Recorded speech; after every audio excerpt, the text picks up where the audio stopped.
Now I get to introduce our last speaker. I'm so honored to meet and to have returned to campus. Peter Staley is a long-term AIDS and gay rights activist, first as a member of ACT UP, New York, and then as the founding director of TAG, the Treatment Action Group. His work for ACT UP includes leading the organization's fundraising efforts, a successful campaign against the high price of AZT, and co-organizing the iconic 1991 demonstration that enveloped Senator Jesse Helms' house in a giant condom to stop unsafe politics.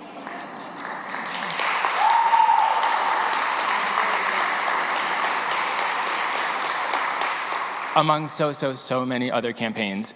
In 1999, Staley launched the educational website AIDS Meds, which quickly became the leading source for online HIV treatment information and was purchased by Pause magazine in 2006. Staley was a 2016 fellow at Harvard's Institute of Politics and is a leading subject in the Oscar-nominated documentary How to Survive a Plague. More recently, Staley co-founded PrEP for All, an HIV prevention advocacy group, and is the lead named plaintiff in Staley versus Gilead, a major federal antitrust case against Big Pharma. He has served on numerous task forces and panels for the National Institutes of Health. In 2023, the American Bar Association presented Staley with the Alexander Forger Award for Sustained Excellence in HIV Legal Services and Advocacy. Staley recently published his memoirs, Never Silent, ACT UP and My Life in Activism. There's a copy on view in the exhibition with the excerpt about Oberlin College, bookmarked, which I encourage you to leaf through. Staley graduated from Oberlin College in 1983 and has been back to lecture many times. Please join me in welcoming Peter Staley.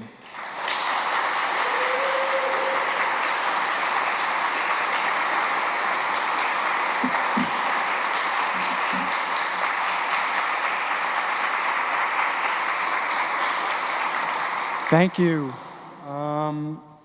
So I'm going to just talk about a brief period in the book, in the memoir, from here, Oberlin College, where I graduated in '83. There I am. Until ACT UP, and kind of the journey from here to there. As you see here, May of '83, right in the square over here. Back then, at least, is everybody cap and gown now at the graduations? Back then, it was very casual. I questioned my fashion choice that day, but there I am. I actually entered Oberlin through the back door, the conservatory. I was a pianist, classical pianist, and I rebelled against practicing and my mother and everything in high school and had a horrible GPA, but I was a decent enough pianist to get into the con, and that's how I got here. But within one semester, I decided to transfer to the college and majored in government, did a double major in government and economics. I wanted to follow my older brother Jess to Wall Street, but only as a stepping stone. I came from a very political family, and I dreamed of becoming a politician and doing good that way.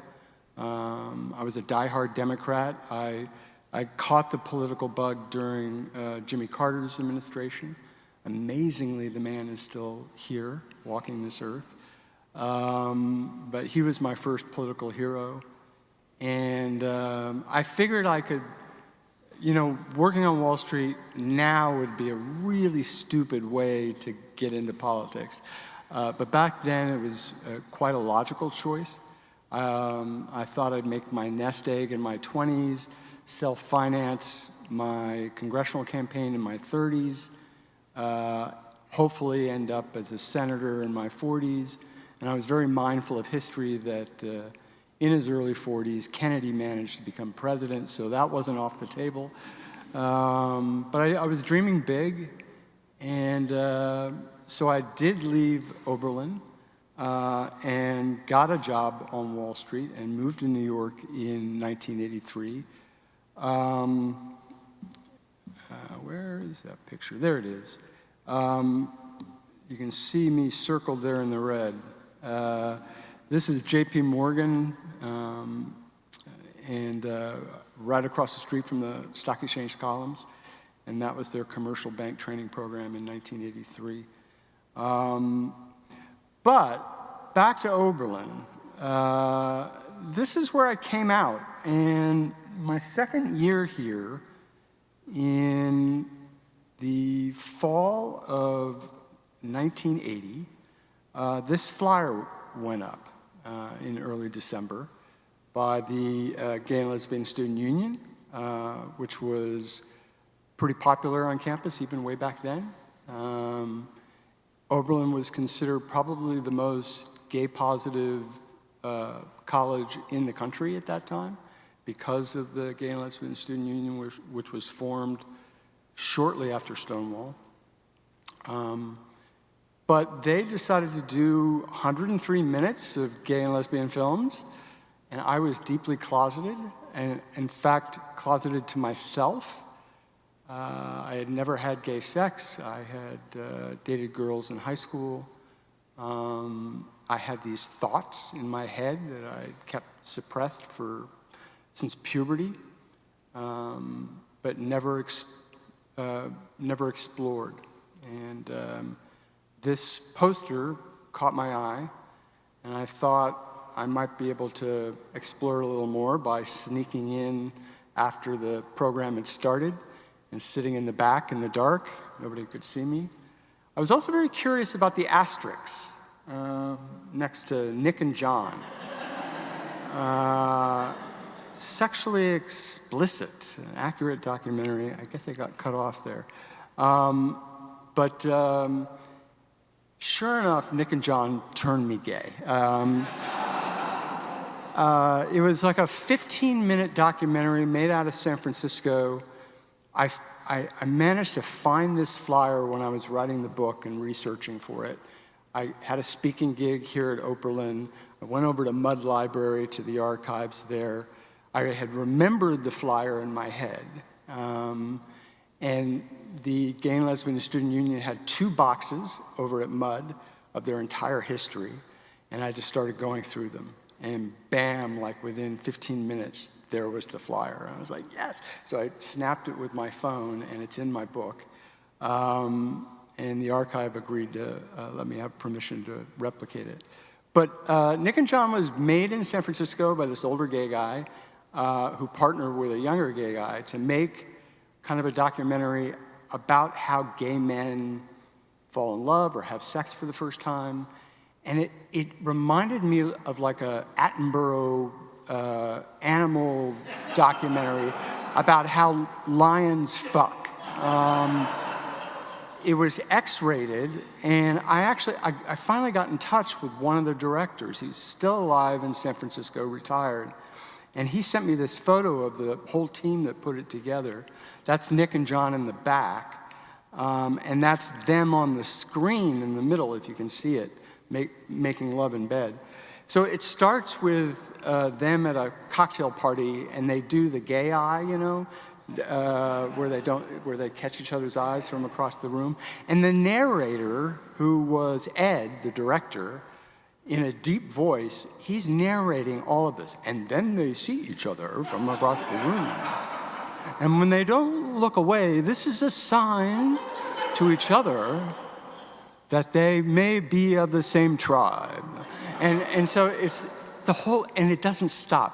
And then they leave the party because they want to fuck. And it shows them going, it cuts to the bedroom, and then they start kissing and undressing each other. And then, and Ed keeps going, and now this is oral sex. And it shows them just going at it, and then they go all the way, and it just keeps rolling.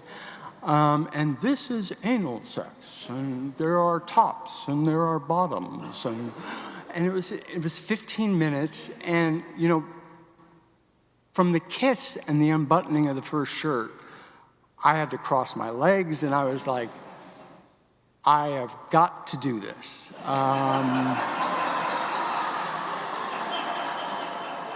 There's just, from that moment on, I was on a mission. It was December. I didn't know, I was too scared. I didn't know where I would do this.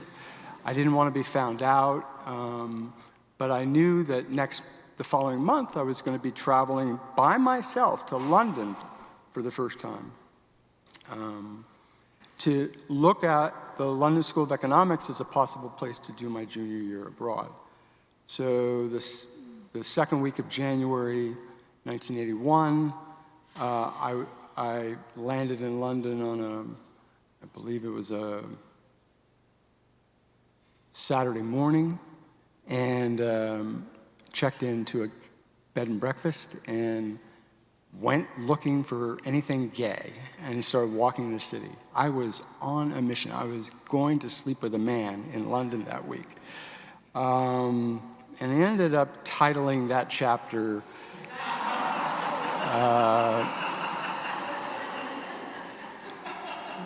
the reason the numbers don't match out is that the last night was a three-way.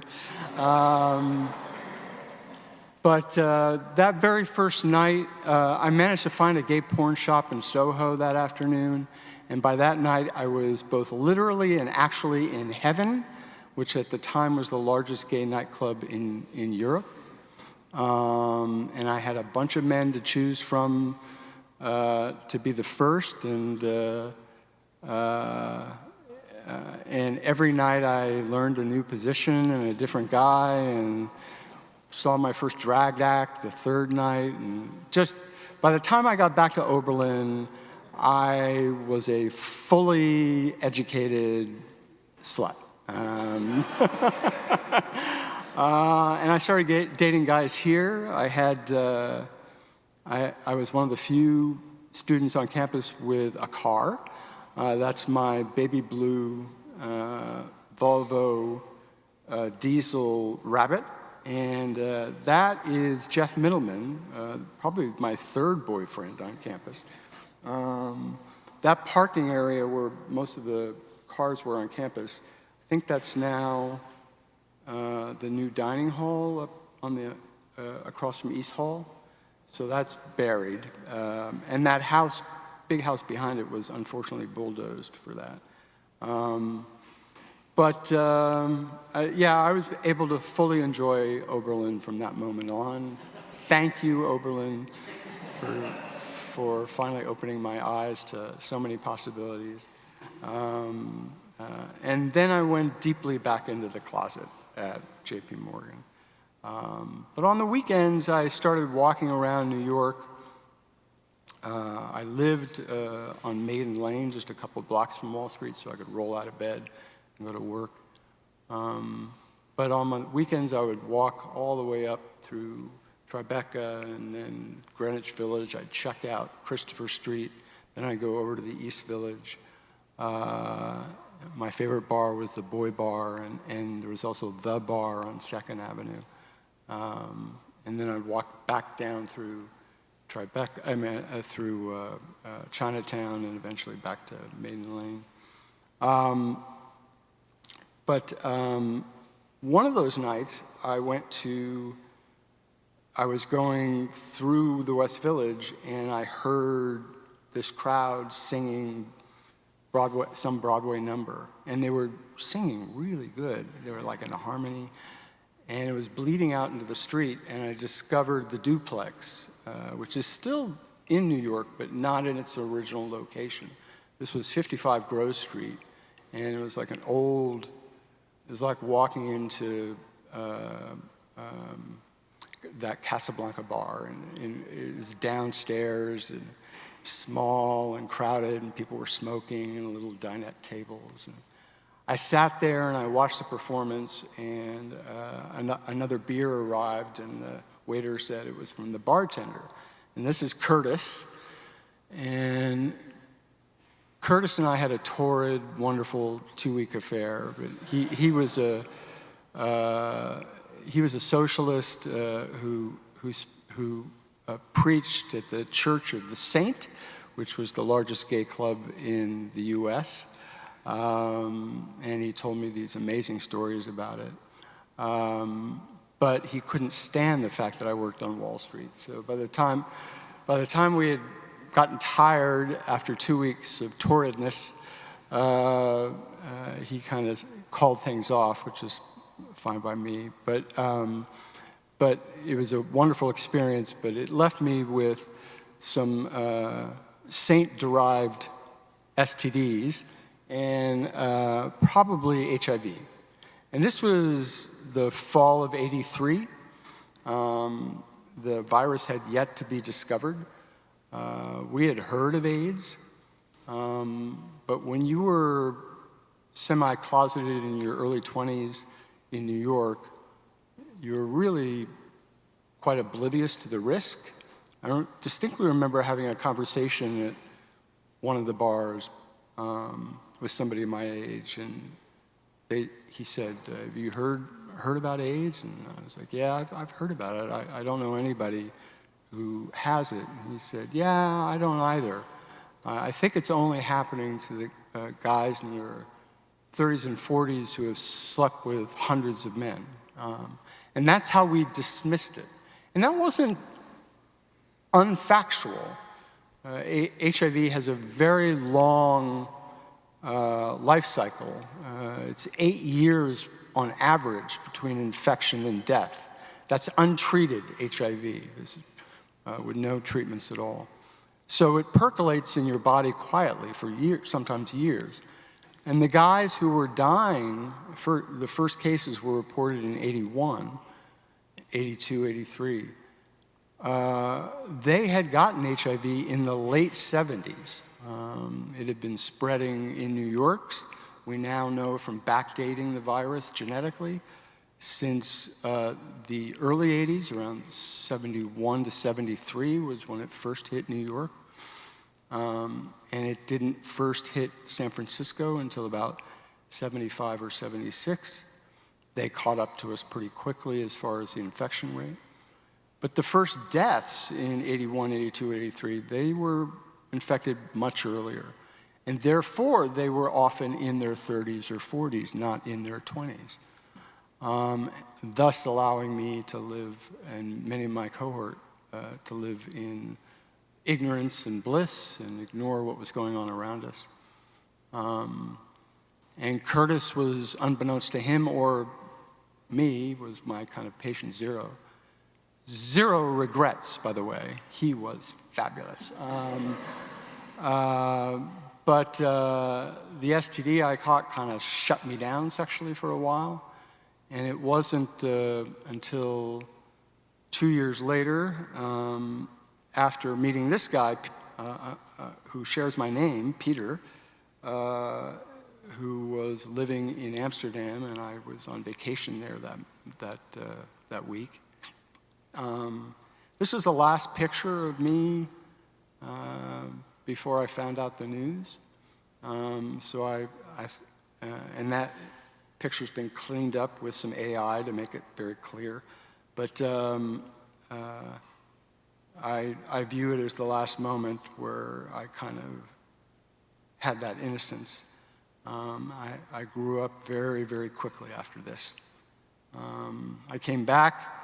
He visited me a couple months later and moved in, and I was like hiding this boyfriend while I was working on Wall Street. And we sat down to watch An Early Frost on national television, the first AIDS movie. I was coughing like Aidan Quinn, the actor who gets AIDS in the movie. And Peter nudged me and said, "You sound like him." So I went to my doctor, who was a gay doctor, who I found after I got the STDs from Curtis. And unbeknownst to me, Dan William was one of the famous AIDS doctors on the front line, with many of his patients sick and dying. I just came in with this cough, and by that point, Dan was doing, as a precaution, he had a little trick for finding out early if his patients might have HIV. He would do, if they came in with anything, like a cough, he would run a CBC, we've all had them, complete blood count, to check my level of white blood cells, because he knew if those were low, that often was a tip-off that that was another patient of his who had HIV/AIDS. So I got my CBC back, low white blood cell count, got a call at my trading desk 39 years ago yesterday. Yesterday was my diagnosis anniversary in November 15, 1985. And the nurse said, we need you back for more tests. And I pressed him really hard. I said, tell me what it could mean, this low white blood count. He said, let's let Dr. William tell you that. And I said, no, you can tell me that right now. I was being my pushy trader self. And he said, well, to be honest, we see a lot of this in our patients with HIV. And instantly, that ignorance and dismissiveness, that cocoon that I had built for myself, it just shattered, and it all made sense in a second. It's like, of course. I mean, who the fuck did I think I was? I was a young gay man in New York coming out at ground zero for AIDS. And I've got it. And within a few weeks, I mean, that afternoon, I went up to Dan's office. He ran more tests. I had to take one of my own vials of blood and ride a cab to the east side to an office of the New York City Department of Health, where they had just started doing that summer the very first HIV antibody tests. The test came out that year. And in order to get anonymously tested, you had to go and drop off the vial of your own blood and then wait 2 weeks. But again, I knew, but here's the actual test result. It's anonymous, subject with a number, but it's written to Dan William, my doctor. And it's positive for what they call HTLV3/LAV. And those were the two competing names, early names of HIV from the French LAV, the Pasteur Institute, who actually discovered HIV first, and Dr. Gallo at the NIH in the US, who actually copied the French's work and didn't give them credit. He used the exact same virus that they had sent him. And he named it HTLV3 because he studied HTLV viruses. But I was positive. It confirmed what I knew on that phone call from my doctor's nurse.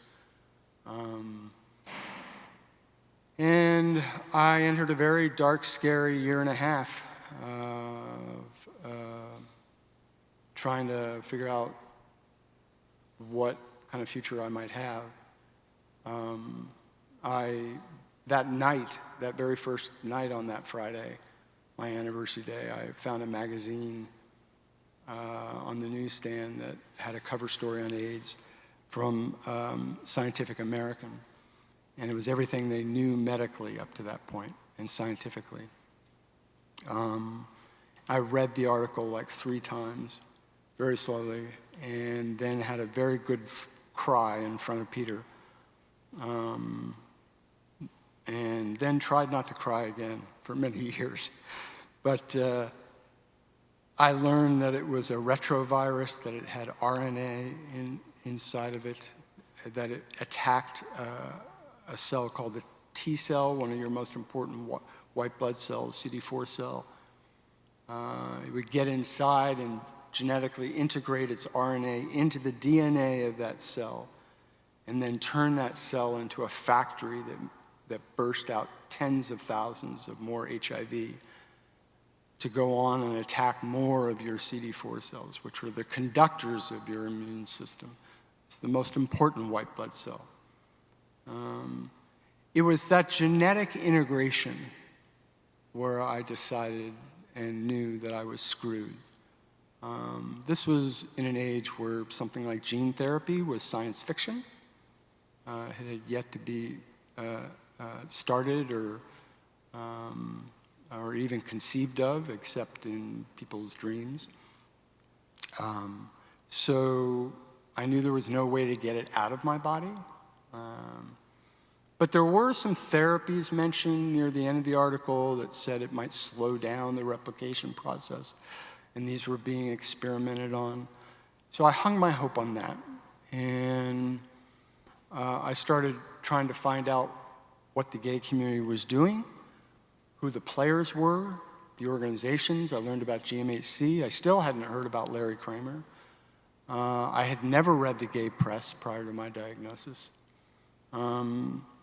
But I got on this quick learning curve, and then I got really, really lucky, where I got handed a flyer on my way to work a year and a half after my diagnosis in March of 1987 about a demonstration that was going to happen that morning on Wall Street. And it was from a new group called ACT UP, the AIDS Coalition to Unleash Power. I didn't see the demo. I was trading bonds at my desk, but when I went home that night and turned on the national news, which is what I always did, there it was on national news. Dozens of arrests, and there was the FDA commissioner doing a press conference in DC,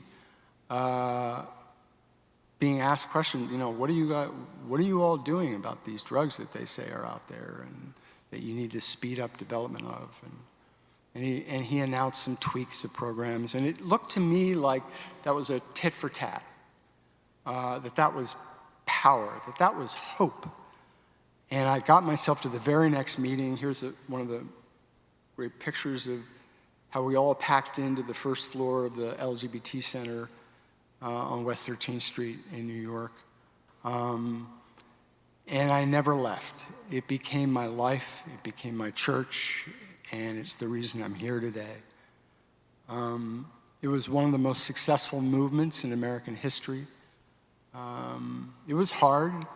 It was 10 years of activism before we actually got the treatments that started saving lives. But I remember those first meetings as if they were yesterday. It was multi-generational. There were older people who had been at Stonewall, and you could see in their faces that they had been waiting for this for a long time. There had been a burst of activism after Stonewall, of radical activism in New York, San Francisco, and other cities. But it had all burnt out within a few years with infighting, CAA, et cetera. It all failed by 75. And the national gay rights groups were timid and very scared of rocking the boat nationally. But here was a group who was sparked by Larry Kramer at a meeting a couple weeks earlier. He gave a famous speech where he asked half the room to stand up, and he said, "That's how many of you are going to be dead in a few years if we don't take to the streets." And our first action made national news, and you could see it in the eyes of the Stonewall veterans that they knew we were going to make history, that this was a movement that was not going to go away for a while. And the energy was just beautiful. And it was packed with more lesbians than I had ever seen in my life. About 20% of the room was lesbians. And I was like, why are they here? And they were there because they cared. They had their gay friends. They were losing them. They were there like everyone else was there. But they had the movement memory. They had been activists their whole life. The gay guys had been off at the Saint partying for most of the 70s. But the lesbians had been fighting for the Equal Rights Amendment, and they taught us how to be activists. And it was just beautiful. And while I came there for very selfish reasons, to see if I could buy myself a couple extra months. Within a few of these meetings, the bug had bitten me. This amazing feeling that we were there for something greater than ourselves, that we were fighting for tens of thousands of people infected with HIV, not just gay men, but hemophiliacs, the rising numbers of black New Yorkers who were now a majority of the new infections in this city. Mothers and giving birth and accidentally infecting their babies. IV drug users. The earliest cases we were now hearing from Africa, and that it was going to probably be a worldwide epidemic, and we were fighting for everyone. And that empathy that a movement can do, that selflessness, it just sweeps you off your feet. It's a beautiful, beautiful feeling, especially when you have a community doing it together. And it's something I've been unwilling to give up ever since. Within a year, my CD4 cells crashed, and I was forced to go on disability, leave my job on Wall Street, give up this dual life of being a radical AIDS activist at night and a bond trader by day. And then I could finally join the group in getting arrested, and this is my first arrest. It was the 1-year anniversary of ACT UP, and I'll just read a little bit from my book before we end. So I had a bit of a meltdown after the stock market crashed on Black Monday in the fall of '87. After the meltdown, I did what any unstable New Yorker with a savings account does. I found a good shrink. Dixie Beckham was a psychotherapist who had earned a reputation working with people with AIDS, another shining example of the lesbians who fought for and took care of gay men at death's door. She quickly encouraged me to decompartmentalize my life, to face it all squarely and see what did and didn't make sense. In the months ahead, we would double down on what made sense and take a cleaver to what didn't. So I doubled down on ACT UP. While my closeted Wall Street life still prevented me from getting arrested at our demos, I could safely throw myself into raising money to fund them. As head of fundraising, I also sat on ACT UP's coordinating committee, a group that was largely powerless but full of drama queens, where information from our various committees was theoretically shared and their work was theoretically coordinated. My nights quickly filled up with meetings and fundraising projects.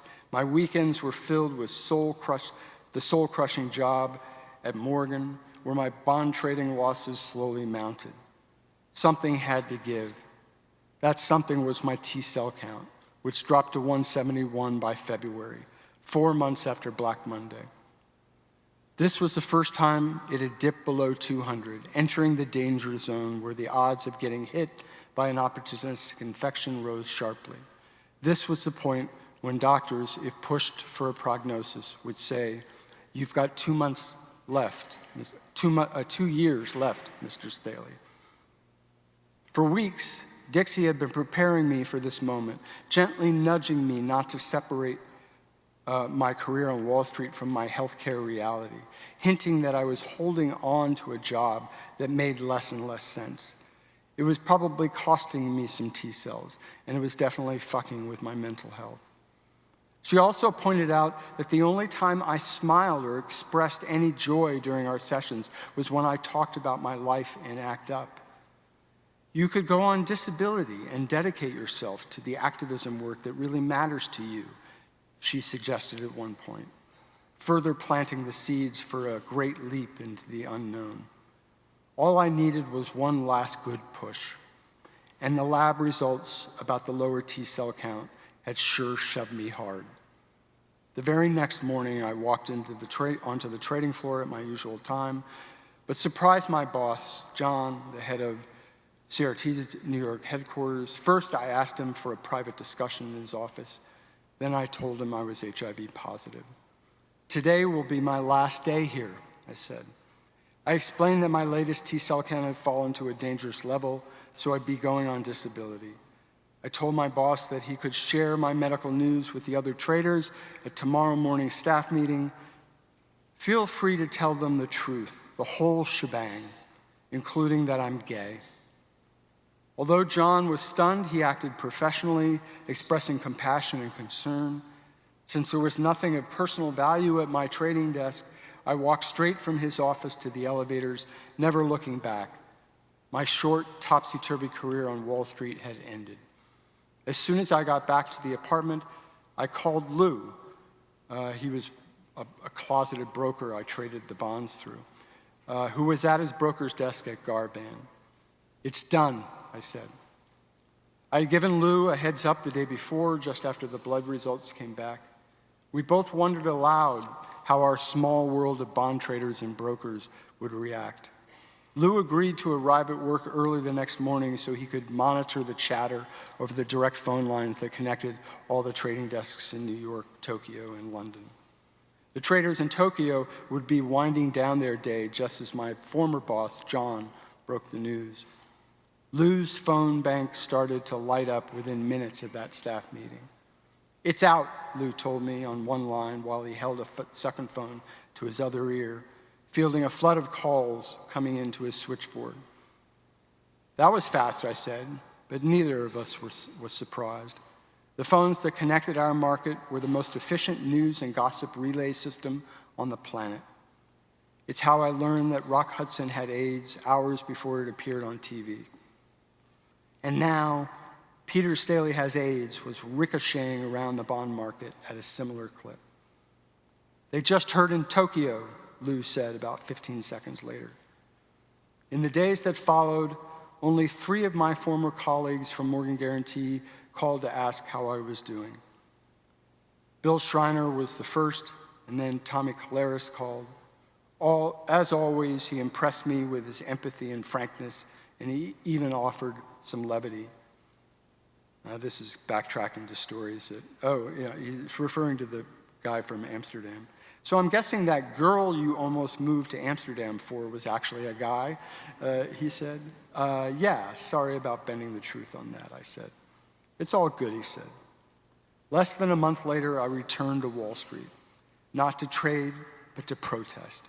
It was March 24, the first anniversary of ACT UP, and we decided to show the world our staying power by returning to the same intersection, where Wall Street ends on Lower Broadway, only this time in far larger numbers than the year before. My transition from bond trader to radical activist was almost complete. I had only to join my new family, the angriest queers in New York, if not the world, to lay down our bodies in wave after wave while cars honked and cameras rolled. In the past year, I had avoided arrest.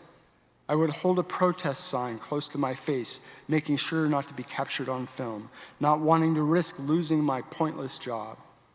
But here I was joining the first wave of many waves of activists who sat down on the hard pavement, becoming part of history's next great tide of civil disobedience. "Act up, fight back, fight AIDS," we chanted as the cops and cameras moved towards us. And when a beautiful young reporter with perfect makeup and a stylish winter coat thrust a microphone toward me, her TV cameraman close behind, I didn't shy away when she asked me, "Why are you here today?"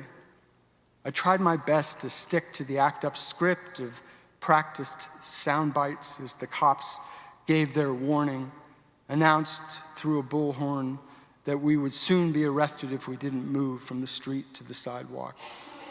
Instead of following the law, one by one we went limp. It was just as we had practiced during the civil disobedience trainings conducted by some of our lesbian members who had experience in prior movements. Teams of officers were forced to drag us to waiting vans. As 2 cops pulled me toward the van, each tightly gripping one of my arms, I kept chanting our movement's slogan, Adding to the cacophony, police sirens wailed, cars and trucks honked, and hundreds of my comrades chanted as one. And those poor cops, once the intersection was clear, another wave of activists would replace those dragged away, on and on, until 111 of us filled the holding cells at 3 downtown police precincts. At the NYPD's first precinct, an officer held my hands firmly as he pressed my fingertips and thumbs between an ink pad and fingerprint card. I was led to a holding cell that was already packed with other act-uppers, and the few hours we spent there passed quickly, filled with gossip and camp humor. Cute cops would pass by and we'd all whistle and taunt them. "What a big billy club you have, officer," triggering our own endless giggling fits. With a heady mix of exhilaration and exhaustion, I got home just in time to catch our coverage on the local news. Flipping through the stations, I stopped when I saw the reporter who had asked me what I was doing there. As I answered, a caption appeared below my face: Peter Staley, AIDS victim. Thank you.